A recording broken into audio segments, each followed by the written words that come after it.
You're in the right place at the right time, stretching from the distant spaceports of Batu, Tatooine, and Junction, all the way to the bright center of the galaxy at Imperial Center, slamming into your holo projector like a supercharged nanoparticle of coaxium. This is the Star Wars Unfiltered podcast. I'm John, he's Jason, and we're here to bring you your needed dose of Star Wars film, TV, book, comic, gaming, and collecting news. The date is May 12th, 2021, and we have a slew of Star Wars news for you today. We got Bad Batch controversy. Ooh. We got a review of episode 2 Cut and Run coming up, as well as Heart of the Jedi physical printing and the fate of that. Jason, how's your week been so far?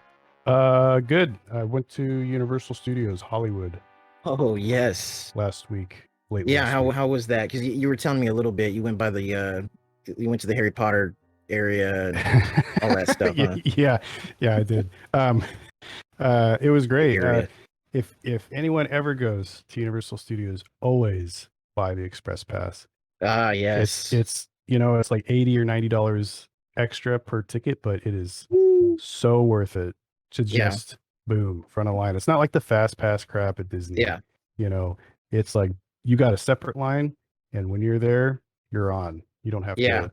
They don't let like a batch of people in front of you and all that stuff. Right. So yeah, it's great. That park is great because you can do it all in one day and not feel Very rushed. true.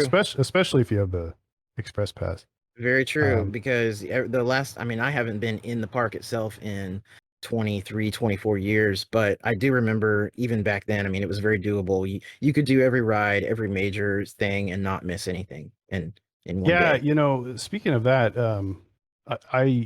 the first time I went was when I was a kid, probably in like 87 or 88, I think. Yeah. So it was before it got big. Even back then it was mostly just the tram ride and ET. I don't think I went on ET.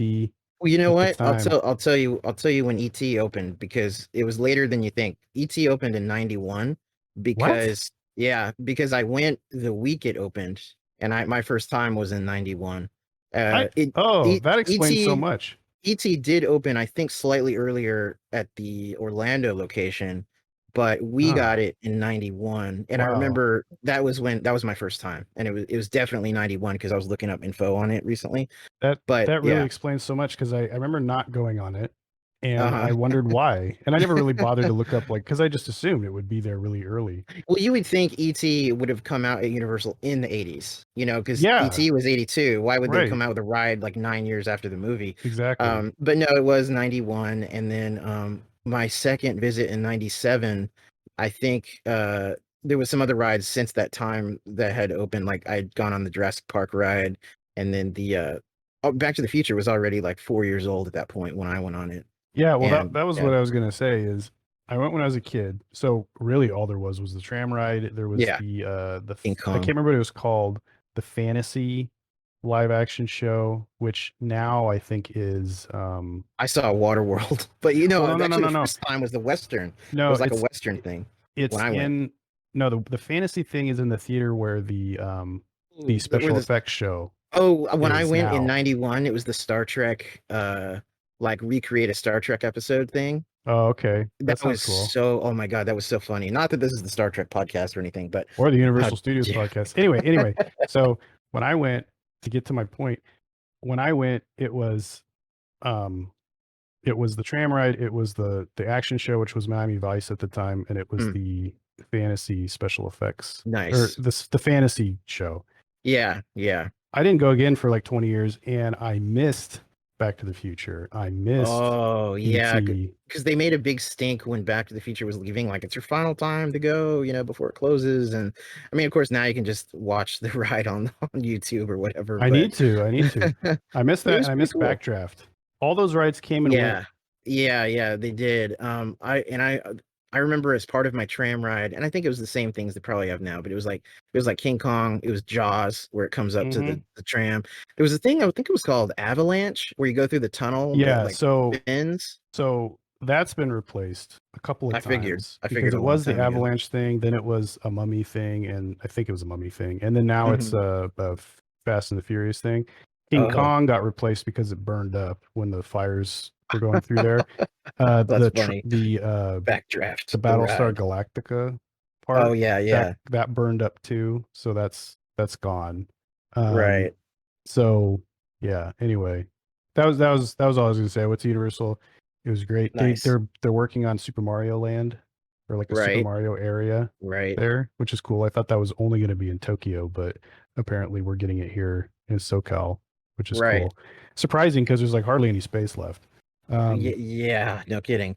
Thanks to Harry Potter, they had to take out the Universal Amphitheater, which had been there since the Yeah, at least the early I know 70s. you're butthurt about that, but I really don't. Yes, I really don't very. mind. Well, the reason in particular is it was my first arena I had seen Yes in, and obviously I'm a big Yes fan. Hmm. So it had sentimental value to me. Like that was my first Yes show of Was 20 shows or whatever. I've seen them. So it was was like, yeah. we saw a show there? Was it Yes? Was it that show? I Or you had think seen them prior? Yeah, yeah. I think you and I had gone there. I'm pretty sure it was Universal in '04, Okay, yeah, oh when four. Dream Dream Theater Theater opened. opened. Yeah, yeah. Yeah, yeah. Pretty sure we saw him there, and that was I think my third Universal show. I'd seen them in other places also, and nowadays they just play like either the Greek or the Orpheum. Those are the two like Hmm. popular ones. But Yeah, yeah, I just missed the Universal Amphitheater. I saw a few shows there, and I don't know. It was always fun. It was a good venue, and well, that's progress. Things yeah. come, Harry, things Harry go. Potter Land's great.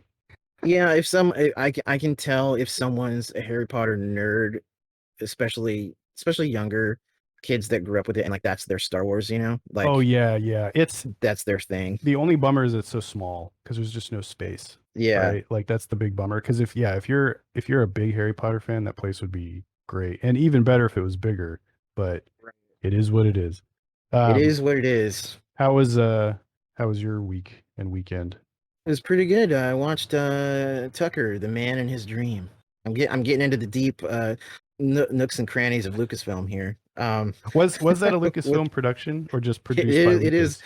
No, no, it's actually a Lucasfilm movie, and I had forgotten because when you start it, sure enough, it shows the Lucasfilm Mm-hmm. production Mm-hmm. logo, and I think it's a co-production with Zoetrope because of Right, Coppola's Coppola. Yeah. thing, and it was the same thing as on American Graffiti. That said, also Zoetrope and Lucasfilm, Yeah. and so it was kind of he and Lucas kind of doing a thing together.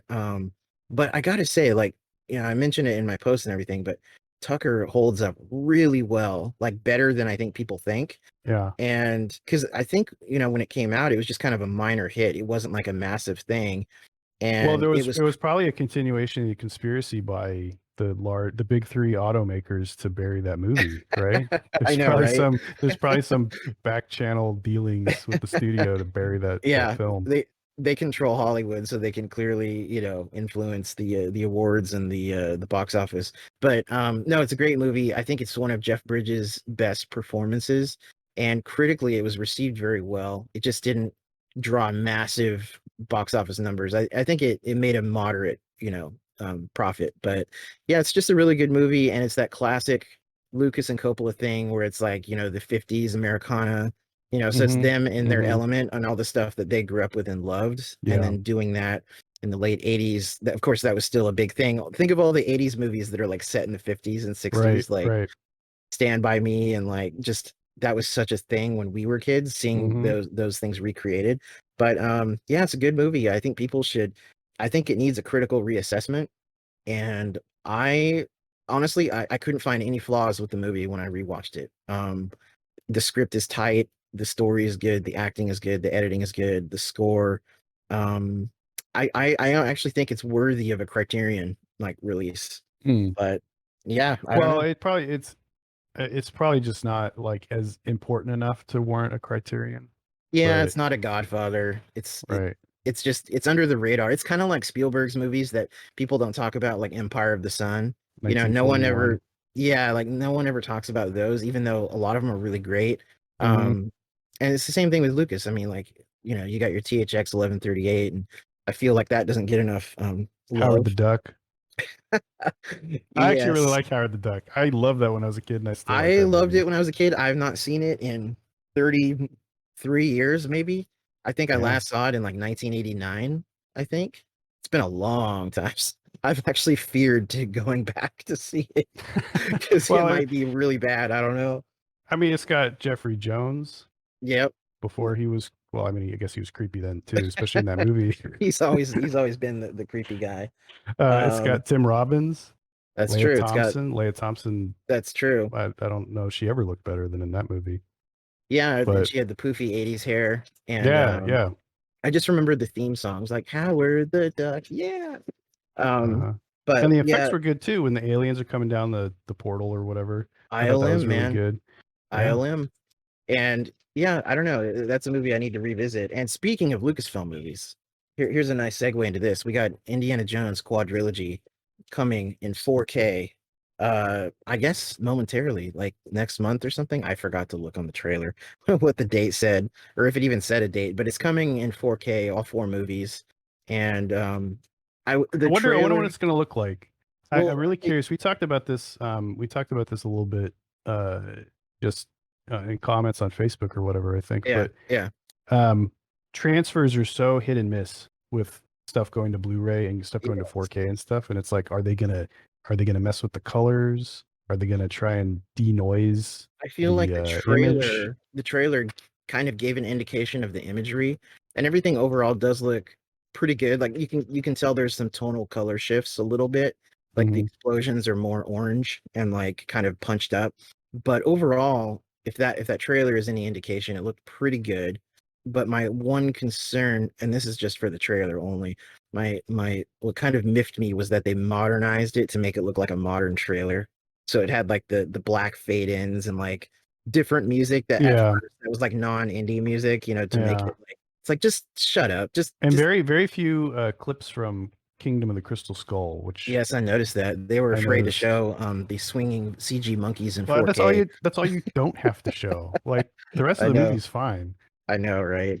Um but yeah, no, I am probably when I find it in a thrift store, I'll get it in I'm I'm 4K I'm if I have still a four good with player. my DVDs. I'm okay with my Yeah. DVD Yeah. collection of indie. Yeah. So No, me too. And I actually I have the initial DVDs, and then I think in 2008, I think when Crystal Skull came out, they had new DVDs that had basically like I think just one or two little minor new featurettes.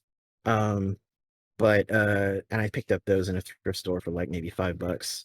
Um but yeah, so Indie is coming to 4K and see, Blu-ray. before we move on, this is a good example. When you're on like a Star Wars news site or something, they'll touch on Lucasfilm stuff. Hmm. Usually it's just indie. They don't really Yeah. touch on other stuff, but really they should. If it's some actor from Howard the Duck or Hmm. THX or even Tucker, they should say their birthday. Because they It do that should. kind of stuff. They'll Yep. do like little light updates on actors and stuff from the other Lucasfilm movies, or at least indie. But Yeah, it's always indie and like on those Star Wars weekend news things that I've stopped watching. But those would always scroll birthdays and other news bits across the bottom of the screen. And yeah, usually it was always indie. But no one cares about Tucker or Labyrinth, which is technically a Lucasfilm production, technically because of Lucas producing that. But yeah, it's just one of those things. you only ever hear that when it's in a negative light. I feel like if they're pointing out that that Labyrinth didn't do well or Yep. was like critically panned or something, that's when they'll point out it was like a Lucasfilm Hmm. produced movie. Just Otherwise, like it's like cult classic. yeah, it's just like he can't get over the albatross of Howard the Duck. It's like his name is just forever associated with that being a bomb. But as a kid, it wasn't a bomb. I didn't No, know. I didn't know it was supposed to suck to older people. I just liked it because right? it had a fucking animatronic duck head on a dwarf. Yeah, it was great. But yeah. Anyway, so I got a cool thing on eBay last week. Well, it came today. I picked it up today at the post office. In the past we had talked about the possibility of collecting old Star Wars PC games like in the box. And I Yes. was I was like, "Oh, I'd love to own, like Imperial Pursuit or B-Wing or one of the expansion discs for the X-Wing or TIE Fighter that are just not as common because I still have my old beat up Defender of the Empire box for TIE Fighter, but like I Yeah. never owned the other X-Wing expansions by themselves. And I used to see those in Best Buy and like Egghead Software back in the day. And so I went ahead and looked on eBay a few weeks ago, and there was a guy selling Imperial suit Pursuit. It wasn't sealed, but he had the box and he had the discs and he had all the materials. But he was Mm-hmm. selling it with X-wing, and I was like, I already have like 2 boxes of X-wing. I don't need X-wing again. But he was selling it for like I think $15, and I was like, it's not that bad a price for both. Even Well, if they're when you see it, I mean, not that you're doing it all the time, but you see something like that, just let me know because, you know. yeah. Oh yeah, no, for sure. Hey, maybe I'll give you my extra X-wing box. But Well, I'd like go in on something like that with you. You well, know. no, this is what happened. This is cool. I started utilizing this feature on eBay where you can bargain down the price on people on bids. Mm-hmm. Like even on Buy It Now, you can offer a price, Yeah. or even if you just put that you're interested and you're following the auction, sometimes people will automatically send you a little email Yes. notification saying they offer this. So I went Yeah. ahead and I offered a low price on this, not like super low, but I knew he wasn't going to get like he obviously had no one really interested, even though Mm-hmm. it was like kind of cool to me. And I was like, well, I'll offer him $10. So even after paying shipping, I still paid 15, but I saved $5. And I felt like that was Mm-hmm. worth it. So sure enough, he took it. So I now have Imperial Pursuit. And it's just really cool to see this box again and kind of look over it and see there's like even comes with the little advertisements for the X-Wing strategy guide. That's And nice. yeah, it's just I like those little things that would, they're it's just a lost thing from the 90s. It's just, disc games and yeah, You it's gotta just take a cool. picture of it and throw it Yeah, up and on share it on the Instagram. Instagram. I will. Yeah. So anyway, I throw that out there. And then another little announcement we have for today. It was just announced yesterday, I believe. Celebration is coming back next year to Anaheim. Star Wars Celebration, I believe in April. I forgot to check the date. I think it's April 20 something. No, isn't 20 it like May or something? Is it May? Oh I feel boy. like it's I'm sorry, our listener base. We're not prepared for it's these things. It's spring. May. It's May 26th through May 29th, Okay, okay. 2022. I think I was mixing up with other years because they've done ones in It's Anaheim in April, but well, and the ones we went to would always be early, like at the end of April, late April, early May. because The they first were always be coming out before one of the movie, movies. just Yeah. few weeks. Yeah, so this might be interesting to go to. I mean, it's hard to say because whenever I want to go to a celebration, I have a big surplus of money and I can do it. And then for whatever reason, if it's far enough out to where by the time comes around for me to get a ticket, my money is gone. Or in the case of Chicago last year, it was canceled because of COVID. And then by the time summer was through, my money was gone. So it was like, fuck, I can't go to Yeah. these even when they're in my like backyard or literally your backyard. It's just like god damn it. So anyway, Well, I it's feel like coming. um it's less of an event maybe because Yeah, there's it not is. travel involved, you It is. know? You and I, we like the road trip aspect of it. Yeah. So if we go, we should drive all the way out to Indianapolis and, Exactly. and then come back to I've Anaheim. thought about it. I've thought about it. If the money and the timing was right, and because like I mean, yeah, I could potentially do it by myself or even with Nicole if she wanted to go, and I'd probably obviously if I did it, I'd have to rent a car because I don't have a car these last few years, but which would be fine anyway because I'd rather have a rental car if I was gonna do like Yeah. a nice road trip kind of thing. But no, I have thought about that. It's crossed my mind, or even to do a short one, just drive to Denver and back, Right, right. because that's not very far. But yeah, we'll see. Who knows? It would be fun to go to a celebration again after, gosh, for you and I, it's been 16 years since the last one. Yeah. But I think that the tickets have already been sold.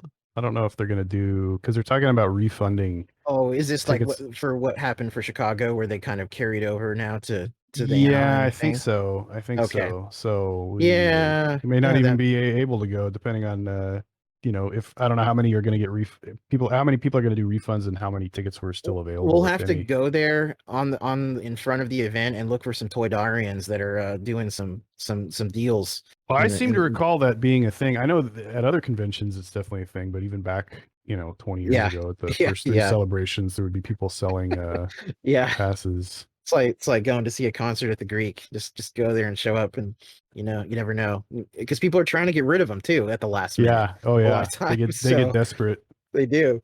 Um, I think there was one time in my life I bought a concert ticket that way, and it actually was a really good bargain. So anyway, Hmm. Celebration coming next year. We'll keep everyone updated on news pertaining to that. So the next topic is the Bad Batch whitewashing controversy, which apparently is a thing. Apparently is a Um, thing.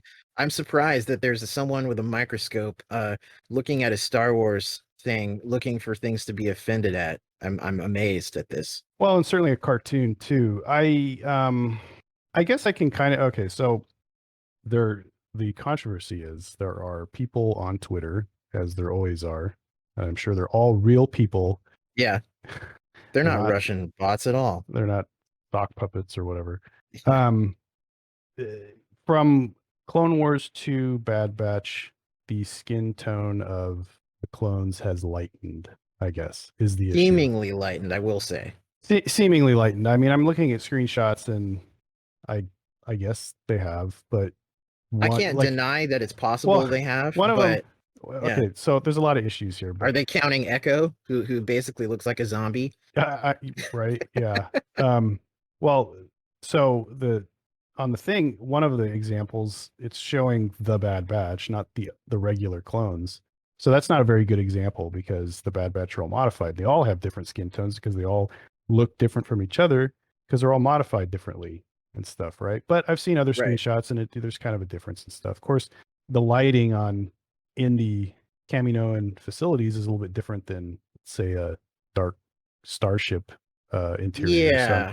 because Yeah. they're saying they're the activists or whatever are trying to get out ahead, saying like, oh, you can't say it's lighting, because they're going to say it's lighting, which I mean it is. I mean that's a big thing with 3D animation is how good the lighting engine is, and when they do upgrades and stuff, it can make a huge difference for how things look. But giving them the benefit of the doubt, I see a little bit of a point. However, part of their point is that um, they'll mention Omega Yeah. as having white skin, and then they point out that, but she's voiced by a New Zealander. Right. But so is the issue that like what does that mean? Because first they make the point that Tamora Morrison is of Maori descent, also Scottish and Irish, Right. So and then he's they go on to mixed. say so he's mixed, whatever.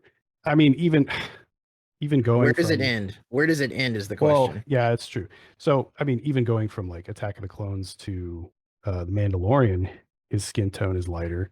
You Right. know, he's not a cartoon. Like he didn't bleach Right. his skin. It's just Right. And also people's tones change over time or even a short time. There's this there if someone spends a little bit more time in the sun, they're going to obviously be more tan even if they already have a dark complexion due to their ethnicity or whatever. right. So I just think this is so silly and so It ridiculous it and is. So my point with that was so they bring up Omega, but and they say she's voiced by a New Zealander, but it's not a New Zealander of Maori descent. no. The voice actress who does Omega is of, I think, Chinese Indonesian descent. Yeah. Yeah. Which, I mean, doesn't matter to me. Like, her voice is great for the character, you know what I Yeah. mean? Like Yes. like, are they gonna make us think about that the fact that she's playing, a cartoon character that is modeled and a clone of someone that is, of Maori descent, but that she's not? Like, are they gonna make that an issue? Or is it Yeah. okay like, what is the point? Like and I just don't I just don't see a huge issue. It seems like people are just trying to invent controversy, which is Mhm. pretty popular these days, especially on It's Twitter. It's very popular these days, and honestly, it's nothing really new either because when you go back to even the Phantom Menace, remember all the accusations of racism for George Yeah, which Lucas, was funny because they mainly focused on Jar Jar and and a little bit on the Nemoidians a little bit on the Nemoidians, but I mean, really, who and cares about Watto. Asians, right? And then Yeah, I almost didn't hear anything about Watto, but I thought that was like, there was a little bit here and there, but obviously looking back at those news stories, I mean, even at the time, but looking back at them, it's it's it's kind of a almost journalistic desperation is the way I yeah, see it, yeah, or it's somebody with an agenda who's a journalist and they're yeah, trying to skew things a certain way and get the story out because they yeah. want to create this big thing so that their which magazine or news outlet can get more yeah, views, more clicks. which back then was all is as far as it would go. Now you've got social media and you've got Yeah, Twitter and you've got yeah, every Tom, Dick, and Harry on the internet can right, spout off about something and create a hashtag and start getting, thing. right. The other thing that was really bizarre to me was they were even complaining about Caleb's skin Yes. color, because apparently he's a lot lighter than he was, um, Yeah, when than Kanan Kanan was was. older. Okay, Yeah. now this is ridiculous because Well, I mean, when you it's see a picture of a boy years earlier, or even myself when I was a kid, I was a pasty kid when I was like 10, basically. And then when I see myself at 30, you know, dude, you're gonna look different. You're not gonna sometimes have the don't you same tone of understand, skin. John? It's gotten so bad that they're whitewashing white people now. Yeah, I That's how know. bad it is. Yeah, It's yeah. not even white people are safe from No. whitewashing. Like Yeah. what is going on? Like, is it is it is Disney manufacturing this controversy to get more hype about the show? Like people got to check it out because like, okay, what's going on? Whitewashing on this cartoon and stuff, or is Disney now a target for these activists because through acquisition, The Simpsons and Fox were sort of caving to pressure, um, on the actors behind those voices, and obviously there's been a lot of controversy from I would say the far left and the far right about the Star Wars sequels. So is it just a continuation of and a piling on because Disney is such a hot target for that? I don't know. I think I yeah, that is an interesting thing to think about, and all I know is I don't give a fuck. That's Yeah, all I really. know. I mean, that was the thing. They're like in the article, they're saying like now Caleb's as white as Anakin. It's like what? Like who cares? And Like the, what's going on? and then there's a minor kind of thing about D. Bradley Baker because he's white. Oh, And I don't want him to start with that because the thing he, is like if they dude, replaced he is. Baker, Yeah, I know. that's In, it. in I Bad mean, Batch. Okay, look at it this way. but they can't. They can't They can't because because of Omega, because of Aang doing Omega's voice. well, also, but the thing is, D. Bradley Baker, I would argue, is possibly more iconic as the voice of clones in 2021 than Tamira Morrison as of just the prequels. Yeah. As far Yeah. as like, because when fans and people think of the Clone Wars now, it's not so much the bookend Clone Wars of the movies, they think of the series. And it's not just that though, the fact that D. Bradley Baker did the clones through the series, but he's also even for the Battlefront 2 video game, when they added scenarios and stuff, they got D. Bradley Baker to voice the clones in the game. So fans, I think fans for a lot of people and myself included, I associate his voice so much with the clones now, as much as I do Tamira, Mhm. probably more so. So like when I read a book and there's clones talking, I think of D. Bradley Baker, Yeah. basically. And my head canon is that both voices exist as clones, but like they changed the vocal cords for like, like later strains. So like the early Oh yeah, clones yeah. like had Tamira, but like the slightly later ones like had sound like D. Bradley Baker. Yeah. That's my head canon for it. You better watch out now because I don't know. There could be a groundswell of Bullshit. retardation That's on the internet. right. Just knock it off. I mean, you know what? Stop it. The proof's in the pudding. If people don't like the show because they're offended by quote unquote whitewashing, then they're not going to watch it. You know, Yeah, it's yeah, they're not going to buy the toys. They're not going to, they're not going to participate in watching the show and stuff. When people are really upset about something, it affects the bottom line. This yeah, is one of those yeah. things where nobody cares. No It's one not going to affect the cares. bottom line. Yeah, If there's a real issue, people will cancel their subscriptions to Disney Plus. They'll stop buying toys and stuff, and that's how stuff fades away. So if there's a real issue, then I guess Bad Batch will fade away. But you know what? I don't think there's going to be any issues. I don't think there is. This is going to come and go, and if not, whatever. The only reason we're doing it is just to kind of like get it out there and mention it because sometimes you and I we like covering slightly controversial topics on our show that aren't going to be covered on the mainline Star Wars news things on their channel. We like to cover the nitty-gritty kind of fan stuff. Well, So, especially if it's stupid and you can, yeah. shit And on stupid people oh for yeah, any making up. chance I have to do that to make myself feel better, it's Yeah, great. So, that's how I wake up every day. That's how I get through life, is making myself feel better by crapping on people with. the best part of waking up is retards in your cup. Okay, so yeah, I think that's about all we have to say on that. And if there's any more, Hopefully, yeah, hopefully, if there's any more about this in the near future, then we might do an update.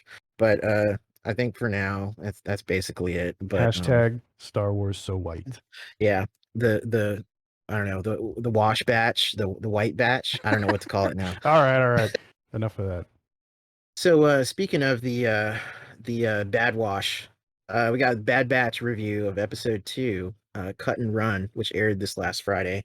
So we're several days behind on this, just the nature of when it aired, because we record these now on Wednesdays and new episodes come on Fridays. So when this is posted, there's already a new episode, but that's okay. Gives us a week to digest some things. And so this episode was pretty good, and actually we did see the person I was thinking of on Seleucami. Cut is his name. I Mm-hmm. couldn't remember the character's name, but he is a clone who deserted uh kind of early in the Clone Wars, who we saw in the Clone Wars series. I just can't remember his name, but yeah, it's Yeah. Cut. He has a hot Twi'lek wife, Whoa. and who seemed to be wearing more clothes this time around. She was kind of Mm. skimpy back in season Well, 2 of. Disney's in charge now, so Yeah, Disney's in charge. But plus she's it a was, mom now too. yeah, well, she was a mom in those later ones also, and I remember thinking like, wow, skimpy hot Twi'lek mom. But anyway, it was a pretty good episode. It wasn't like as mind blowing. Well, not that the season premiere was mind blowing, but it was a lesser good episode. It was still fun. It was still good. There was some It interesting kind of teetered lore. on filler. Not that that's a Yeah, bad thing. yeah, it was. It's character development and Yeah, stuff like that. So there was some cool little things that I took out of it. Little minor like Easter egg kind of stuff. I liked that we learned more about chain codes, hmm because that was kind of confusing when they first mentioned him in Mandalorian. That was the original place. And yeah. it's like, okay, it's obviously some ID kind of thing, but like we had never heard of it. And now it's almost like a retcon, because they're going way back now to the start of the Empire. And it's Well, I like, never from Mandalorian. I didn't take it as a Imperial thing. I didn't necessarily either. I just figured it was I thought it was some actually a form. Mandalorian thing. I thought it could have been. It was obviously some form of identification, but I didn't know if that was like for certain areas of the galaxy, which would Yeah, be my thought about it, because we've not heard it in the past. So I thought, right. oh, maybe it's just certain governments have this thing, but Yeah, apparently it's the I Empire. just originally took it as a Mandalorian thing that where they prove their heredity or something like that. Yeah, yeah, because Boba But Fett mentioned it. He's like, my yeah, my father gave them the chain code, blah blah blah, for my armor. this is my Um, chain code.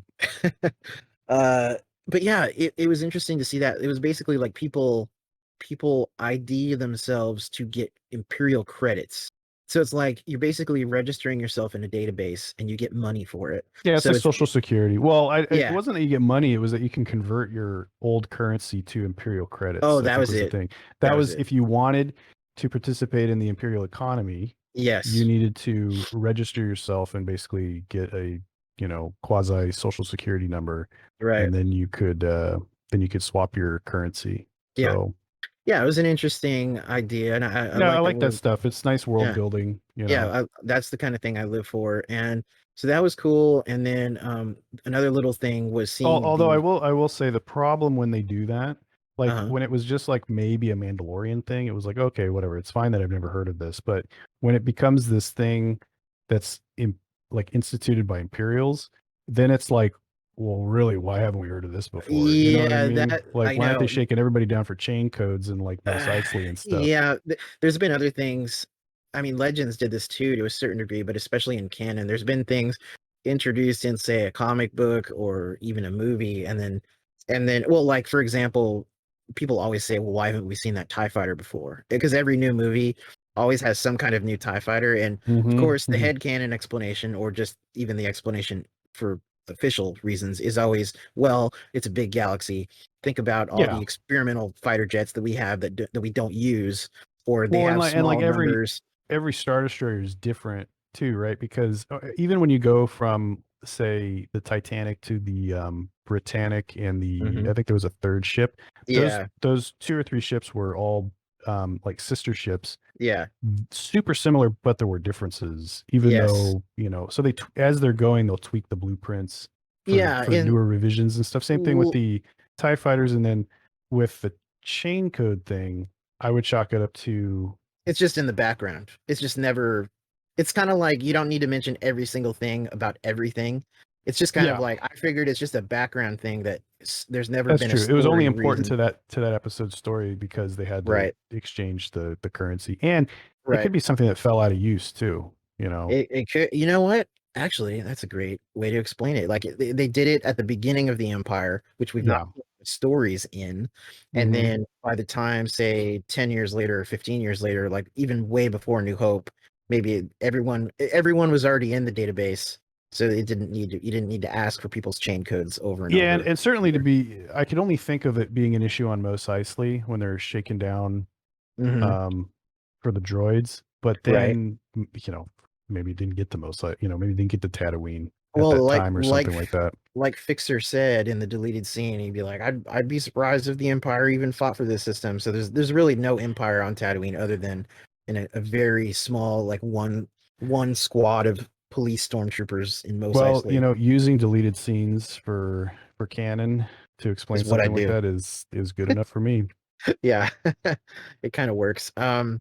And then there was another Easter egg I was going to mention that was brief when they first came to Seleucami, and just before they landed, you see a Nexu, and Yes, yes. I was like, "Oh, that's kind of cool." I couldn't remember what planet they came from.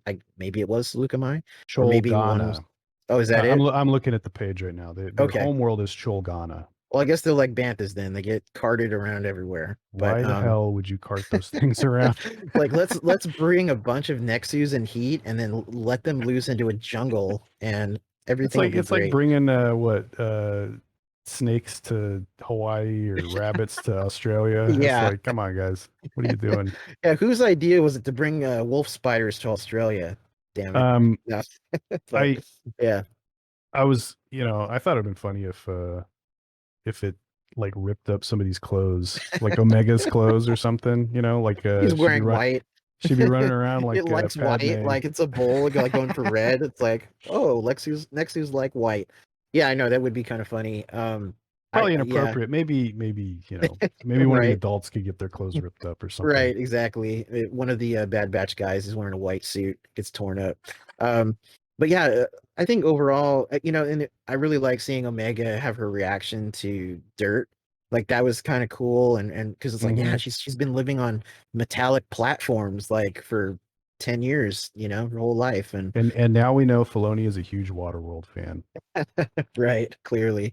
Um, so that was kind of cool, and there was some emotion when Cut's family was leaving on the transport at the end, and Hmm. I was like, dude, Omega needs to go with them. She should not be with the Bad Batch. But I knew that realistically that's not the way the story was Right. probably going to go, because otherwise why introduce her at all? So Why have a series? yeah. And she's part of the Bad Batch in spirit, definitely. So, well, for real too. But like, yeah, I mean, she's obviously meant to be the heart of this series, and like I said last time, the kids can identify with her, Right. and yeah, I like her character. And oh, I was also going to mention, because it's been going around. I noticed this before I even read anything, but her little headband thing makes her look so much like the girl in Neverending Story. I saw that post. Yeah. Yeah. I Filoni is also a huge Neverending Story fan. It is cool, and I wouldn't be surprised if he was a fan, because he's only a few Why years older wouldn't he than be? us. Why wouldn't he be? If you grew up in the 80s, Yeah, right? yeah. Yeah, Come and on. he would have been the perfect age, because like that came out in 84, and so he probably would have been about 9 or 10, 10 Hmm. maybe 11. So yeah, that would be like, obviously that would be an influence on him. Any Yeah. fantasy movie from that time period would Yeah. would be a big thing. But I've always liked her character in that movie. I liked the design of her little headband. So Omega, I like that it's seemingly a callback to that. Yeah. Um, Otherwise, I just felt like there was some good action. Not much else to say. Did you have any other thoughts on this one? No, it was good. It was fine. Yeah, yeah, that's how I felt. Cut and Run, episode 2. We got a new one coming out in a couple days here, and so yeah, keep your ears posted on the podcast because we'll be doing these throughout the summer, reviewing the Bad Batch as they come out, and hopefully Yes. catching little Easter eggs that not everybody's going to notice, like things like Tarkin's, thinking Onderon is in the Onderon sector on the last episode. Ah, The whole head cannon falls apart like a house of cards when yep. that happens. Anyway, yeah. So uh that's some good stuff. Keep watching the Bad Batch. All right, so our final item is an update on the Heart of the Jedi novelization or book. I guess not novelization of a novel. The novel. The book, the canceled and then uncanceled and then recanceled again. It's been canceled again. Old EU book. Apparently, it is no longer for sale. We grabbed it while it was hot. We both had a feeling. We were like, I should order this because okay, apparently this had been available as a physical printing since March. So the people that knew of it that did the printing and everything, I think they let it stay kind of under the surface and then they let it be known and spread around more in April, late April, Yeah. that you could get it. Yeah. And yeah. That's an ingenious way to do it because anybody that has their finger on the pulse of that would have known, right? When it was like low key. So it's like, yeah, if you really want it, you're going to get it like right away, right? Yes. And so it gives the opportunity because I mean they probably figured this would happen, but it gave hardcore fans of Heart of the Jedi an opportunity to get a copy before it exploded, and Yeah. that's my guess is that they did it that way because of that. I think you're right. And there's already no one has any firm reason as to why it's been taken down by Amazon. Obviously, there's conspiracy theories, and most of them involve the word D and Disney, of course. However, I would say that that is almost a knee-jerk reaction. It's the quick, easy, dark side thing to do. I don't Yeah. necessarily think that's quite the reason. I mean, because here's the thing. Looking at my copy, because you got yours in the mail, I got mine. Yes. Looking at my copy, there's certain things about this that make me wonder. Now, one of them is the fact that the back flap uses previously used Drew Struzan artwork from the hardcover of The Courtship of Princess Leia. Mm-hmm. The ATST and the Star Destroyers in the background. Now, as the binding wraps around, the front is fan art. I don't know who created it. It might say on the inner flap somewhere, but it's fan art that was created for the ebook version on StarWarsTimeline.net. Mm-hmm. Now that's fine. Obviously, it's fan art. It's owned by whoever created it, and that's fine. But when you use, I don't know if they had Drew Struzan's permission. Is one thing on that back art. The other thing that makes me wonder, because this is obviously, to reiterate what we said last podcast, this is not made for profit. Obviously, this is just the printing cost the price that's what it is. But which doesn't mean much in the realm of trademark and copyright and all that stuff. The other thing that makes me wonder is the fact that it says Bantam Spectra on the side. Basically, they were trying to really replicate what it would look like if it had come out in 1993. Yeah. I don't know if you can legally represent a company that's not actually printing the book. That's the part that makes me wonder, like, because you're basically representing Bantam, but Bantam had nothing to do with this. And that's where I think things get murky and kind of weird. It could be if I really don't know, but I feel like maybe if Disney had anything to do with it, they would, and if it was to protect a copyright or something, they would mention something maybe. Yeah. But on the same token, maybe if it's Disney or if it's Bantam or whoever, they kind of just want it to just go away, right? Like Yeah, they don't want to call attention to it as a thing, as like that a an that's event. that's that's also possible because according to people involved with this, there's a blog that you can check out. There's a guy involved in the printing of it, and he has tracked the sales numbers on Hmm. Amazon, and basically it was selling really good. If you go to theexpandeduniverse.com, there's a whole series of blog posts related to this, and this is by a guy named Dylan Kling. Um, it was really doing good. The only thing outselling it as far as Star Wars, I think, was the new Thrawn Ascendancy uh book, which is obviously it's gonna outsell everything because it's on, And not by much though. but not by much. And so, yeah, this guy, if you go to that blog, you can see the sales figures that tracked the last few weeks, and I think from March actually.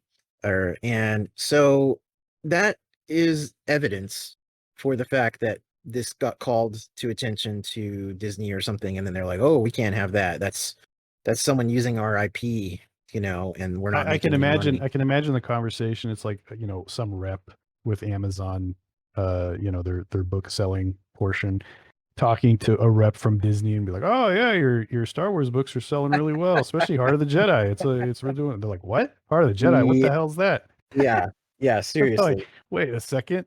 Yeah, Um, yeah. yeah, I mean, it kind of maybe it got canceled based on its own success, you know? It could very well be, but it's funny when you read the blog posts by this guy Dylan, it almost sounds like he expected this to happen. And so he's like, "Well, we accomplished what we intended to do. It's out there." And it's like, okay, did they know this might likely get shut down? I mean, it's not that big of a question, I would think, which is why I ordered my copy because Yeah, I I mean, kind of expected FOMO this. FOMO saved me in this regard Yep. from missing out on it because Yeah. um yeah, I don't know. I like I said, I think if he gives the sense that they knew that this would happen, then I could totally see them uh keeping it really low key to Yeah. start with and then letting it ramp up when it was like, yeah, everybody that wanted a copy got a copy type thing. Yeah. Yeah, Um definitely. and certainly with the amount of uh people loving, myself included to an extent, to shit on the sequels and what Disney has done with Star Wars and the High Republic stuff and everything with that. Disney really would not want a bootleg, a Yeah. resurrected bootleg copy of an old EU book outselling not just the High Republic Yeah. stuff, but also like a brand new book released by one It of it the it would look premier bad. Star Wars authors. It would look incredibly bad and give a lot of fuel for the haters, And also the fuel for the bring back legends people, which is still, even though they're kind of petering out these last few years, there is still this core rabid, I would say even overzealous, um, base of fans who have not seen the sequel trilogy in some rare instances, and who have no willingness to see or experience anything post 2013. That's Star Wars. Yeah, and that is an extremist view, but I can kind of understand from a more centrist position on that, where I feel the sting every day when I deal with when I read new Star Wars, when I watch new Star Wars, even something like the Bad Batch, I feel the sting of like having to remember what is canon and what is not canon, and just having that in my head. And so I can get that extreme view. I don't I hold can that. I'm I can understand it. I don't, but to me it kind of feels like holding on to something you're really angry about and not allowing change. Now, on the other hand, that change isn't always good because the sequel trilogy, as the plethora of haters has shown us, it's not exactly the golden standard of what could be accomplished in a new series of things. But mhm, yeah. so it's a weird thing. I can It's see the it. investment. That's the thing. That's what makes Yeah, people bitter, and yeah, that's what pushes people toward an extremist view of yeah, rejecting any of the new Star Wars stuff, which is fine. But it's a sense of like you invested, and this is the where I'm coming from, is that so much time, energy, money, everything invested into the storyline from the old EU, and then to have that basically wiped away is tough. Yeah, yeah. I guess it's weird because you would think that me, of all people, would hold on to those stories and books like they are the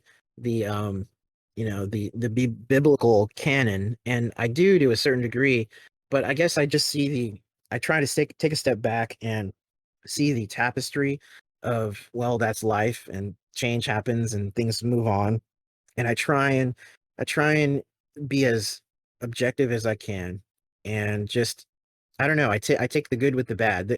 It's not like all the old stuff was all good, and it's not like the new stuff is all bad. Right. There's But definitely good and bad in uh, both. I But think then the issue is compounded by the fact that, okay, so we're forced to, this old EU is now no longer canon. Clearly Disney is going to give us something really good, right? Like, they've reset everything. Canon is going to be super tight. They've got a new trilogy coming out, yeah. but what ended up happening is the canon isn't really tight. Hey guys, And want to see how the Death Star plans were stolen? right, You've never seen that before, right? um, Yeah, I know. it's and then the trilogy, the sequel trilogy, just it was a mess. That's the problem. It was just a mess. Yeah, There was yeah, no plan. If there was a strong plan and story in place from JJ and Kasdan or whoever, right? mhm, Then it's worth it to get rid of the old EU.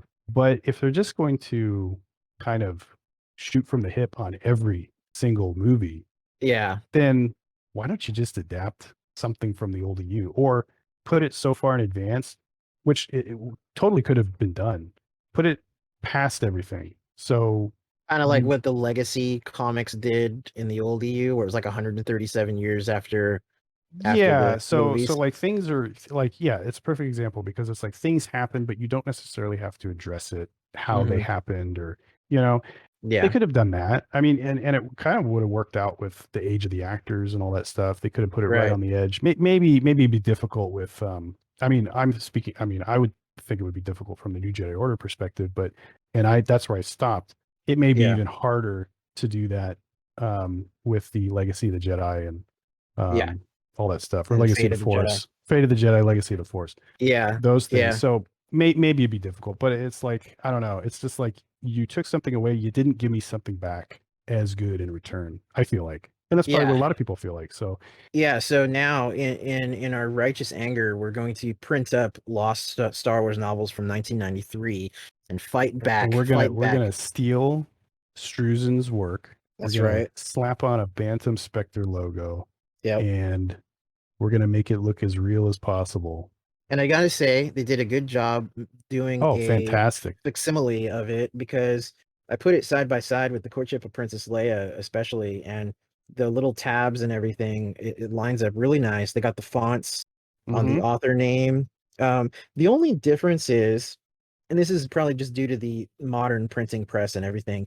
Did you notice how heavy this book is for a paperback Yeah, of this size? It's heavy. it feels more substantial than the books of its time as Yeah, far as so like, there must be something in the stock of this paper, because it's not a significantly long book. It's about 434 pages of oh, story text. the pages are thicker, I think. I'm I feeling a think, page right now, and yeah, it's just different. It's a heavier stock, which, it's yeah. And yeah. there's even the binding of the outside cover is very thick. It's like this thick kind of paper that is more so than an old 90s paperback. So Mhm. it's an interesting anomaly, because now what we're already seeing is people are putting these on eBay. I haven't checked again today, but there was a couple on eBay the last few days since Amazon pulled this, and people are attempting to get $500 Attempting is the for. correct term, Yeah, because I don't know that they'll be actually able to get that. yeah, this is going to be like a lot of Amazon marketplace sales, where they see that something is not in stock, and then people that have it are like, "Oh, I can charge $300 for this," and it's usually people that aren't even fans. They just see something and they want to gouge it, which is what's ruined the people looking for. I mean, sometimes this is a case of supply and demand. Certainly, if there's demand, I can understand prices going up to a certain degree, but this is ruined looking for certain rare EU books. The Knights of the Old Republic campaign guide is super expensive just because that's KOTOR related. And Hmm. then there's a Star Wars missions book, the last one, I think number 18, which because it had a low print run and not many people kept playing that game, it's extremely expensive looking for that on eBay and Amazon. So sometimes this happens. I guess we'll see what happens with the Heart of the Jedi if Um, this is I gonna I am looking on eBay and I'm looking at sold auctions. yeah, sold. So it does seem to be that the going rate would be about $200 to $300, Wow. depending. There's I some have guess I sold should for have more, invested. some have sold for less. But those are sold auctions. Some as low as 115, others as high as 350. Um, So you can either get the ebook for free or you can recreate alternate universe 1993 like we're doing or going to do. And you can get yourself a copy for just a few $100s. Yeah, I guess we really should have bought multiple copies. If somebody, Yeah, if I could look into the future, and see what um, the rate of these are going to be. I would do that. But it would kind of be lame to fleece, old EU fans this way. Speak for Um, yourself. I'll throw them into the gutter just to okay, make a few bucks. okay, Watto. Um, yeah, it'd sell it for just 100. That'd be okay, Hey, right? that's all. Just a I, paperback. I guess there would have been it was only for sale in the US, right? I Uh, think EU people, fans were. UK fans were having trouble clicking on the thing to buy it when it was available, but people were saying, "Oh no, you need to link it here, and then you can get it." But I Oh, think it was okay. still I coming as an import though from the Okay, I US. wasn't sure if part of this was, obviously these are like stuff sold on May 11th, so yesterday, but Yeah, I would people. wonder if people were selling them on eBay for EU or EU fans. Yeah, I think it was being manufactured here. So the people that did get it in Europe, it still had to be mailed from here, which so it's probably, I would guess that most of the demand right now is probably from Europe because we had no trouble quickly getting it mailed to us here. Mine came in 3 days, even though I just picked it up a little later. So, um, yeah, and we haven't even read it yet. We don't even know how I good it know, really yeah, is. I know. This could Uh, be, I could be yeah. demanding my money back. It's so bad. Who knows? You could this could be the Crystal Star 2.0, Oh, yeah, I'm gonna or guess it's not that bad. I don't know. I have no idea. I have no idea. I've never talked to anybody that finished it. So I don't know what the consensus is on the story itself. Well, we'll be reading Um, it soon. I'll probably, now that I know how rare this is, I'll be reading my ebook. I'll read the ebook version of it to keep this pristine. yeah, I know, So right? Yeah, I'm gonna have it next to on my bookshelf next to Truce Bakura where it belongs. Um, yeah, so I guess yeah, at the end of it, it's just kind of a mystery. We don't know exactly who pulled the trigger on removing this book. Was it Disney? Was it Amazon? Was it Bantam Spectra? Is Bantam Spectra still around? Who's their parent yeah, company? yeah. That's the real question. They're still around. Was it They're Drew still. Struzan? Did he do it? I'm This sure is he's. like Clue. This is like Star Wars Clue. Like, Yeah, was it Drew Struzan with the wrench in the closet, or was it yeah. I'm gonna guess it's Mickey? not that, but yeah, it's a bummer. I mean, hopefully anybody that wanted their copy got it, and certainly if you still want it, you can shell out the shell out the money and get it on eBay for Or you can an cry exorbitant and amount. you can cry into your keyboard on your laptop and just lament the fact that you didn't get it. Yep. And that's life. But go read your free ebook by all means. God, if you really want to experience the story that badly, just go read the ebook. I mean, I'm no fan of Well, ebooks as a everybody could do whole, that. They wanted but this on their shelf. I That's why know, I we know. bought it. That's That's why why we we bought bought it. it. It's just, well, for me, as I don't need to repeat again overtly, but my love of Star Wars paperbacks is how I read things in the 90s and 2000s. So Yeah. for me, this is like perfect. So It yeah, is suspect that it had basically caught up to uh Thrawn Ascendancy book yeah, 2, and then boom, gone. Like it caught up to that, yeah. gone. And So again, you know, just to put it out there, maybe it was Zahn, it you was know?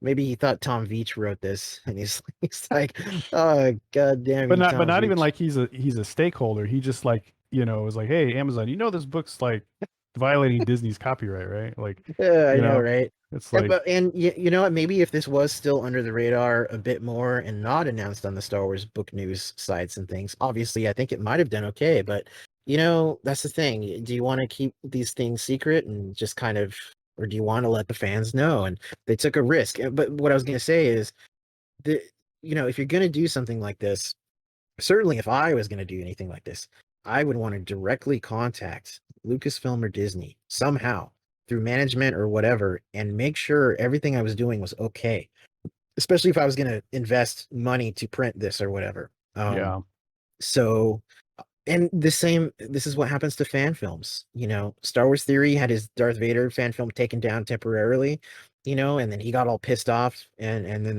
they let him put it back up because I don't know if he had to change anything, but you know, there's a reason. Look, copyright is very important. Companies hmm don't want their things misrepresented. And if something is shitty and it says their big IP name on the front, like Star Wars, they don't want that shittiness to reflect on them. You know, yeah, so and even if you don't care necessarily, sometimes you have to protect your copyright just so it doesn't allow other people to do something. get away with future things Yeah, like like for that. instance, not that this really applies in this sense, but like Sting, the wrestler, and Sting, the singer, Yeah. have an agreement.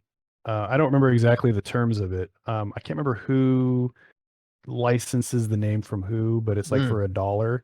And Yeah, it's yeah. just they do that not because they care, like not because I can't remember which one of them licenses it from the other, Right. but it's not because one of them cares to get that dollar. It's because they don't want everybody using that name. So they Yes. have to set up that agreement so Yes. that it doesn't open the floodgates to be like, well, they're not, harassing each other about the name Sting. So I'm going to use Sting over here. You know what I mean? So Yeah. that's sort of the thing. Sometimes you have to go through the motions to protect your copyright because you need to protect the copyright, not because you necessarily care about the thing that's violating it necessarily. Right. So Right. yeah. Um, But anyway, I don't hopefully you got your copy. hopefully you got a copy. I don't think I have anything else to cover about this, but if there's any future news here about the reason as to why it's pulled, we will definitely mention it on the Yeah. podcast. If you missed out on your copy, buy that High Republic book and dry your tears by ripping the pages out of that.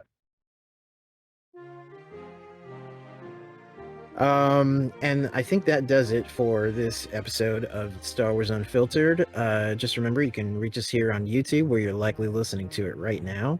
We are on Facebook. You can send us questions and comments at StarWarsUnfiltered@yahoo.com. And we are also on Instagram, where in the next day or so, I will probably post a picture of my paperback and go, haha, or you know, also just to show off how similar it is to the other Bantam books, so people can get an idea. A lot of people were asking online for photos of the physical copy, so that'll be good. And until the next episode, we'll catch everyone soon. Good night. You know, I totally forgot about Sting the wrestler. Been years since I thought of him.